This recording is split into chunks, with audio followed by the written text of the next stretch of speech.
Hello, magandang araw mga kababayan. So meron tayong re-react na videos na nagba-viral sa Facebook, no? So tingnan natin tong mga videos na nakuha ko at ano masasabi nyo dito sa mga to. So umpisahan na natin to sa ito 1997, sorry. 2007 pa in-upload. 2007. Nakita ko to, shinare to ni Sir Pedro Pablo sa group niya eh. So tingnan nga natin to mga men. Ang caption ng video, napanood nyo ba to? Back in 2007, aired on GMA7, nag-guesting si Cookie Chua upang awitin ang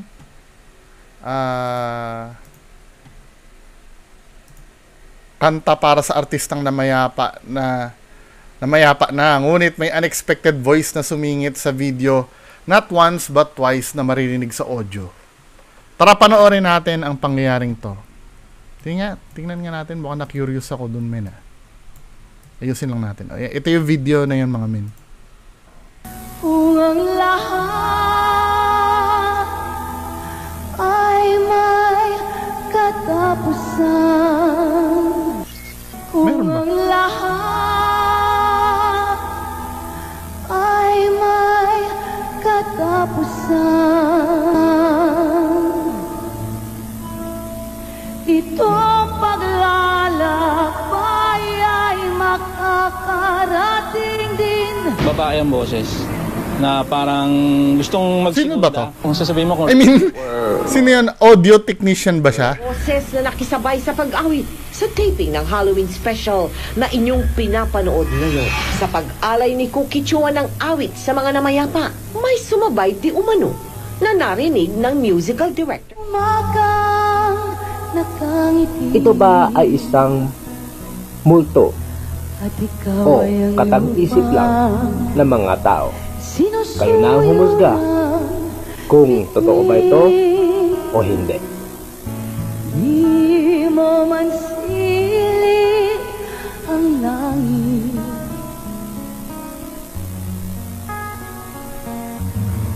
Nasaan na? di mo man silip, ito'y nandito pa rin. Kung ang lahat ay may katapusan,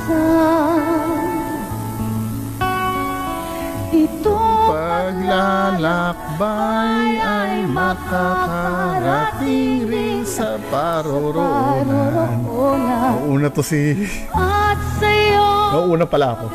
Nasaan banda yung ano? ang tanging pababa. Hindi ba ano yun? Audio glitch lang yun? Ulitin ko nga. Kung ang lahat ay may katapusan, kung ang lahat ay may katapusan, itong paglalakbay ay makakarating. babae ang boses. Masyado siyang faint. Kaya lang men, nangyayari yung sumisingit na boses kapag high pitch na yung boses niya. Itong paglalakbay ay makakarating din. Nangyayari yung sumasabay na boses pag high pitch na yung boses niya. Feeling ko, ako nararanasan ko rin yan dito sa mic ko, dito sa monitor ko minsan. Pag matinis yung boses, parang, tama ba? Accurate ba sasabihin ko? Parang minor feedback. Feeling ko lang ako para sa walang paranormal doon. Parang nangyayari naman talaga to eh. Itong paglalakbay ay makakarating din. Babae ang boses. Ang para sa akin hindi. Hindi siya paranormal. Kayo, paranormal. Hindi, gusto kong marinig yung opinion nyo. Parang ano lang yun, kasi nangyayari yun, yung unang nangyari, high pitch din yung ano niya eh. Yung boses niya eh. Kung ang lahat ay may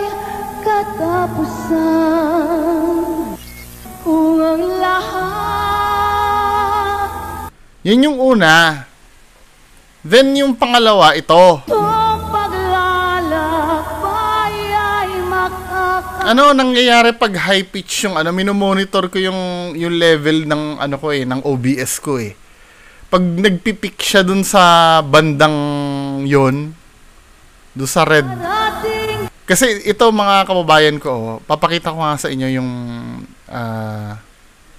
OBS ko, display capture. Ito kasi OBS ko. Ay, sorry. Ito yung OBS ko. Nakikita nyo itong yung 'di ba, pag nagsasalita ako pumapalo pag nagsasalita ako. Yung sa taas niyan, sa taas ng OBS, 'di ba ito yung boses ko eh. Dito sa sa desktop audio, pag pinlay ko yan mga men, lumilitaw yung at do sa certain part ng ng video. Wait lang ayusin ko lang. Doon sa certain part ng video kasi, pagka yan, pag pumupunta doon sa part na yan, wait lang ko.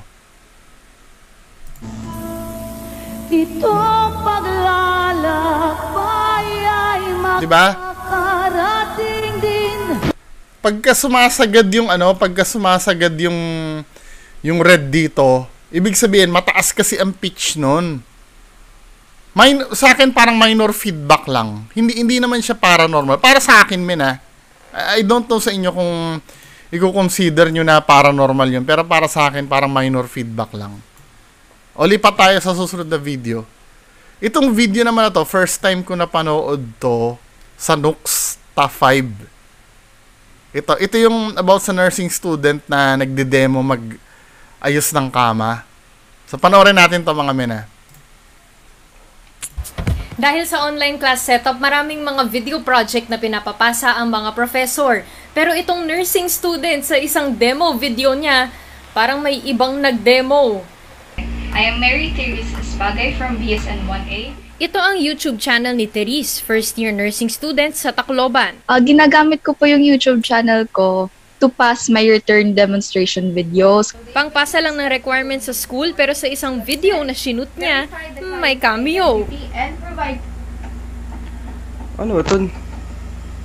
And then yung cabinet or yung closet, bigla lang nag-open forcefully. Biglang ang bumukas kahit walang tao. Naisipan niya maglagay ng CCTV sa kwarto. At Diyos ko mga kapatid, tignan nyo. Biglang usok at pagbukas ng electric fan. Lo, kamay ba yun? At pagdalaw ng upuan. May teorya si Therese kung bakit daw bigla itong nangyayari. Dulot ng isang gabi raw nang naglalakad sila pa uwi ng kanyang boyfriend. Kami ng isang traffic accident. Tinulungan ng kanyang jowa na i-revive ang isang biktima pero pumanaw sa harapan niya. Sinundan ka, te. Nagandahan Opo. Pagkatapos ng huling kuha sa CCTV, wala na raw insidente ulit sa kwarto niya. Pero dito muna siya sa kwarto ng kanyang kuya na natutulog. Pinabless po namin ng holy water. Si Lola lang po yung Pero sana hindi na po magparamdam kasi wala na pong Akin lang, I smell something fishy dito. Itong una nangyari, no? Itong unang nangyari, to ha. Pero Feeling ko, yung unang nangyari, totoo.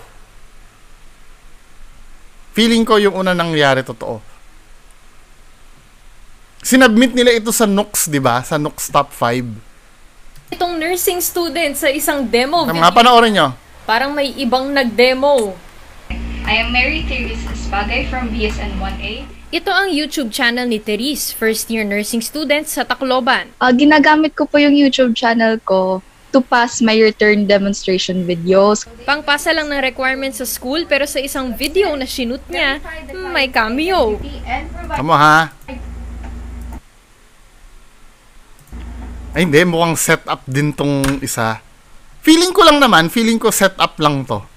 Video na shoot niya, may cameo. Ano ito? And then yung cabinet or yung closet, bigla lang nag-open forcefully. Myself to the patient.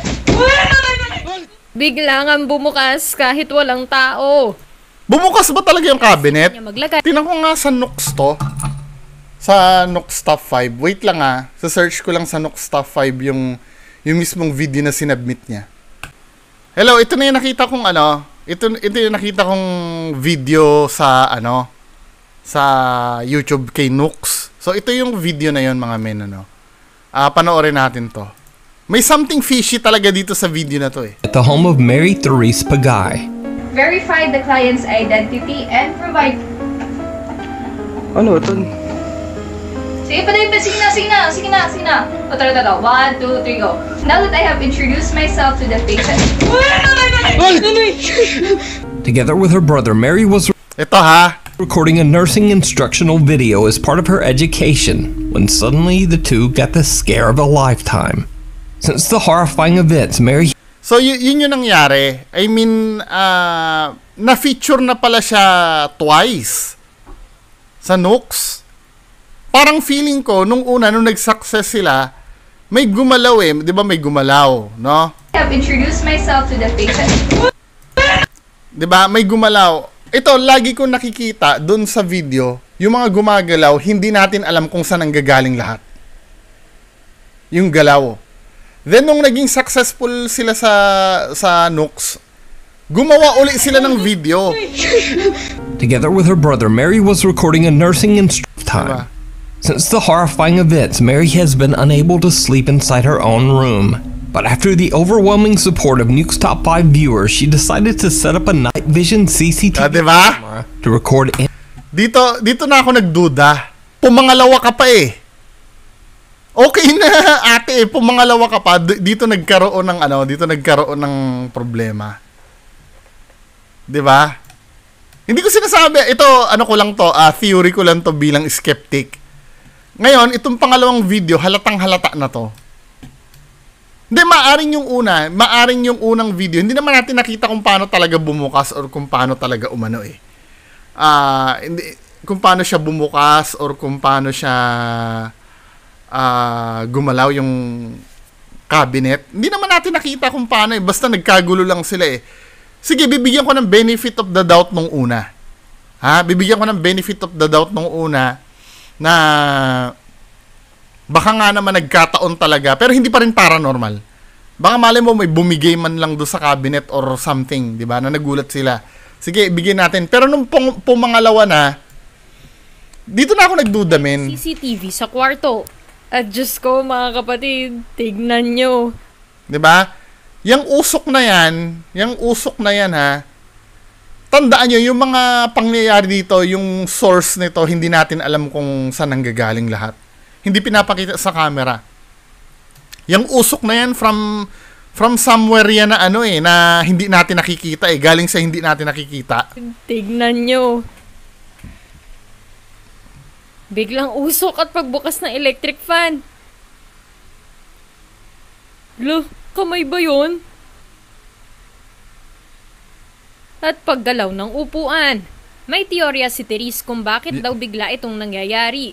Dulot ng isang gabi raw nang naglalakad sila pa uwi ng kanyang boyfriend. Ako para sa akin masyado mong alam kung ano-ano yung mangyayari eh. Ito, i-explain ko isa-isa. Doon sa unang nangyari yung usok, pwede, ito mag-aano tayo magbe-brainstorming tayo kung paano pepekein to, kung paano. 'Di ba? Hindi ko sinasabing peke ito, pero kung akong tatanungin niyo paano ba pepekein to, unang-una dito sa may sa may usok, pwede kasi may magbuga ng vape diyan eh. Kamay ba 'yun? Hindi, wag muna tayo dyan sa may kamay.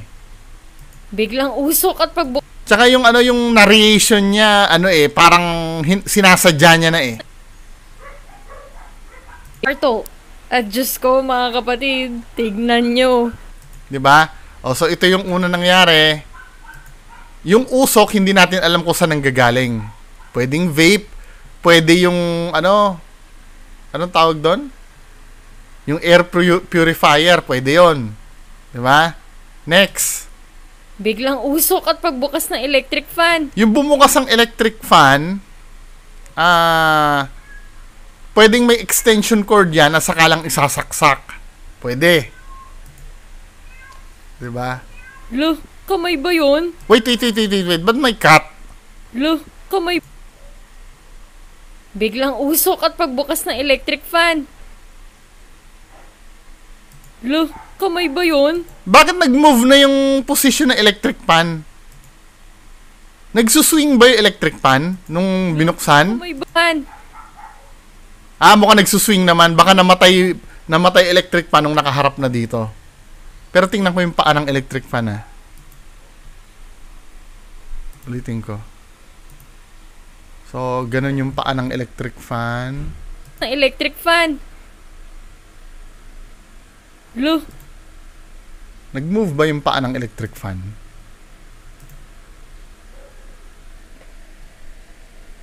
Ganito itsura ng paa ng electric fan, no? Nakikita nyo ba? Tinitingnan ko yung paa ng electric fan, kung nag-move. Biglang usok at pagbukas ng electric fan. Lo, kamay ba yun? Mukhang nag-move yung electric fan, men, Nag-move ba? Yung paa ng electric fan? Ulitin natin, Sorry, kung naiinis kayo.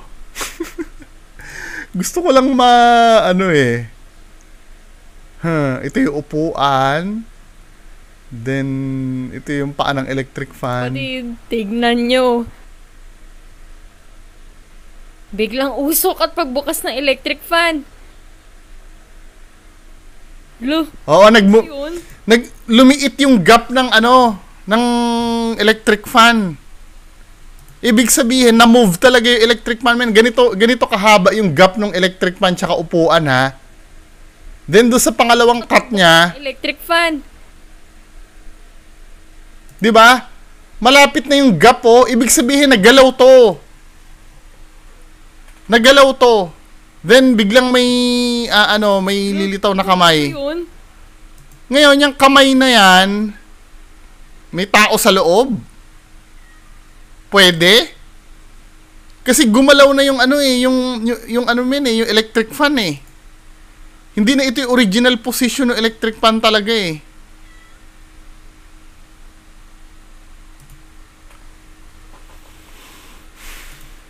Biglang usok at pagbukas ng electric fan. Oo, iba na yung position ng electric fan talaga. Lo, kamay ba yun? Tapos ito, yung paggalaw ng upuan niya, 'di ba? Yung paggalaw ng upuan. Paggalaw ng upuan niya, isang direction lang. Okay lang sana kung gumalaw yung upuan na ganyan then pumunta kasi pwedeng tali yun Hindi natin nakikita men 'Di ba? Biglang ito yung nakikita ko, ito yung cord kasi na electric fan. Nakasaksak siya dito sa extension cord. Usok at pagbukas ng electric. Kaya pwedeng ang mangyari, ito may extension cord dito, 'di ba? Pwedeng ang mangyari, isasaksak mo lang yan para umandar yung electric fan. Lo, kamay ba yun? At paggalaw ng upuan. May teorya si Therese kung bakit daw bigla itong nangyayari. Dulot ng isang gabi raw nang naglalakad sila pa uwi ng kanyang. Hindi ako convinced. Hindi ako convinced na. May cameo. Ano ito? And then yung cabinet or yung closet, bigla lang nag-open forcefully. Nag-open siya nang hindi natin nakikita. Pero let's say totoo yung una, no? Let's say totoo naman yung una, kaya lang open forcefully. Tinitingnan ko kung kaya ng isang tao do sa loob Bilis kasi naman nito. Parang sinasadya nilang hindi talaga makita Wait. Parang may tali, men, Nakikita niyo 'yon?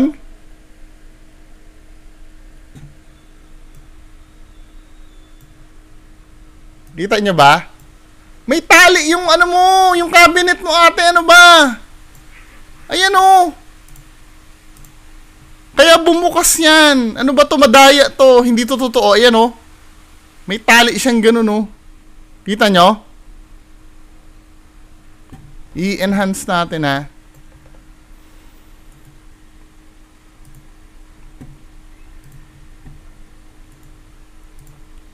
Filter. Color correction. Taasan natin gamma.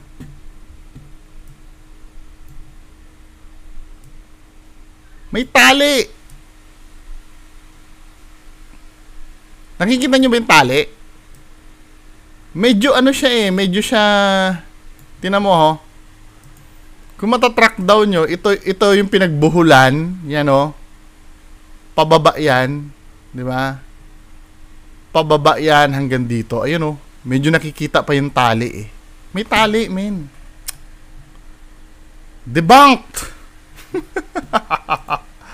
Debunked itong video na to. So yan yung bumukas. Kasya ba ang ano, isang tao dyan sa loob? I think kasya sa loob yung isang tao. Debunk to. Hindi to ano. Biglang ang bumukas kahit walang tao.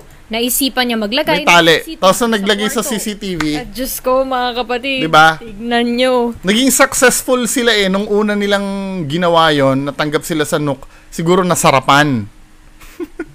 Kaya gumawa uli ng fake na video. Debunk to. Usok at pagbukas Debunk. ng electric fan. Nung una, bumilib din ako dyan, men eh. Pero nung pinag-aralan ko, nagbago ito. Parang pangalawang ano kasi ito. Pangalawang... Anong tawag dito? Kamay ba yun? At pagbukas ng electric fan. Pangalawang clip na ito. Parang naggalaw na yung electric fan. May pumasok na sa loob ng closet. Para ano... Kamay ba yun? Para may palitawin na kamay na ganyan.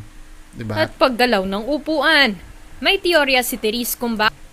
Ano, debunk to. Convince kayo doon, mga men? Na debunk? O proceed tayo next video.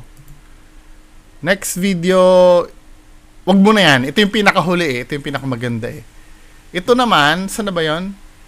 Unboxing ng ano? Ng... Ay sa semeteryo. Cellphone? Damit?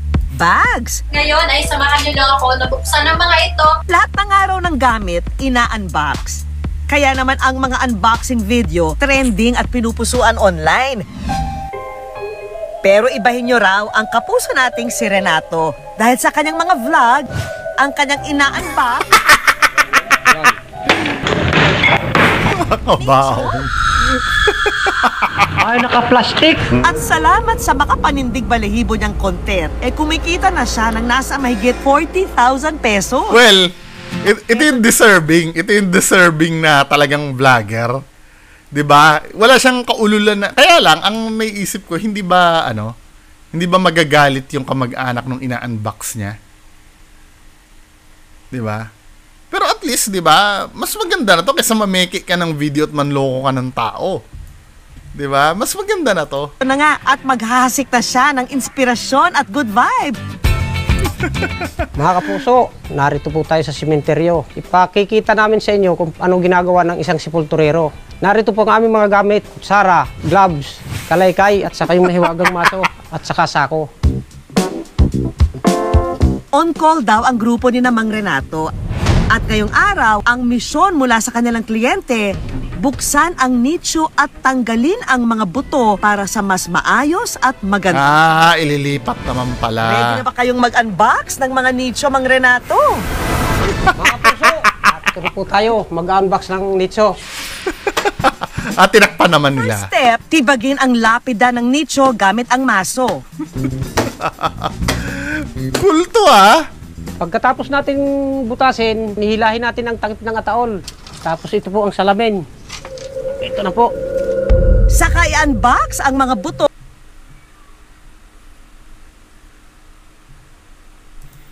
Okay, skip na natin. Kasi parang dito sa YouTube bawal yata ipakita yung mga buto-buto eh. 'Di ba? Skip na natin. Pero ang cool nung content na 'yon, mga men, ano. Cool siya sa totoo lang talaga. Parang napaka-unique.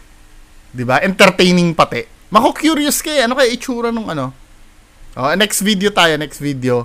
Ang sabi dito sa next video, kababalagan sa set ng Makiling. Tingnan nga natin 'to. Ano naman kababalaghan to? Sa kalagitnaan ng mabigat na eksena sa taping ng Makiling daw.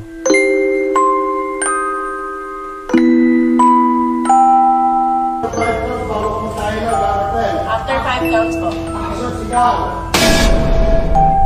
Isang hindi inasahang pagpaparamdam ang naganap. 5, 4, 3, 2. Action!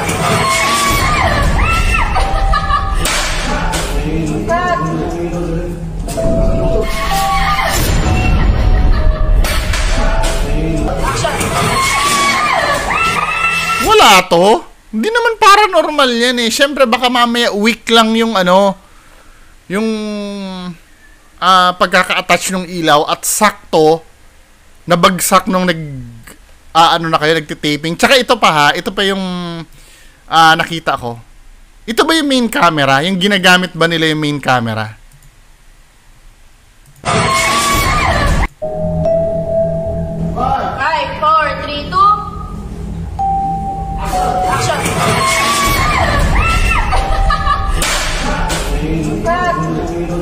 Main camera nga yung gamit na. Pero para sa akin, hindi to paranormal.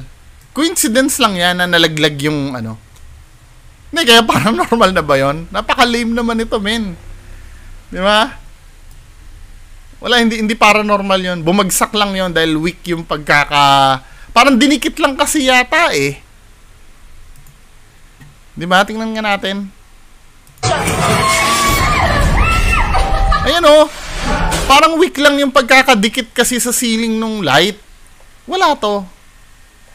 Hindi siya paranormal. Next, ito yung main event natin. Ito yung video. Tingnan natin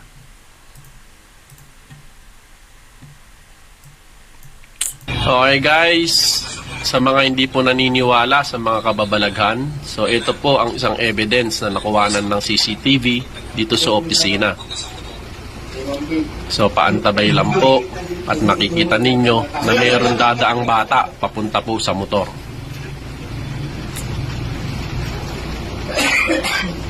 Ayan po si Sir Kabigting papunta doon sa kanyang tricycle at ayun po ang bata guys. Ayun. Kita nyo guys, so ulitin natin. Mamnim pa mamaya na. Ayan guys tignan nyo mabuti. Pinatay niya yung flashlight dyan eh. Naka-off na yung flashlight at ayun. Naglakad Magandang gabi na tayo dyan. Dyan na lang ulit bukas. Wait. Ayan guys tignan nyo mabuti. Pinatay niya yung flashlight dyan eh. Naka-off na yung flashlight at ayun. Naglakad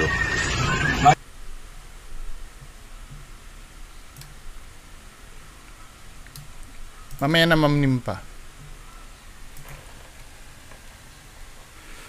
Ayun. Naglakad Hindi naman siya naglalakad. Pinatay niya yung flashlight dyan eh. Naka-off na yung flashlight at ayun. Naglakad Magandang gabi na tayo dyan. Dyan na lang ulit bukas ang flashlight. Wait lang Parang may nakikita akong pattern eh. Pag naglakad si kuya, gagalaw din. Naglakad Parang minimimik yung pattern ni kuya eh.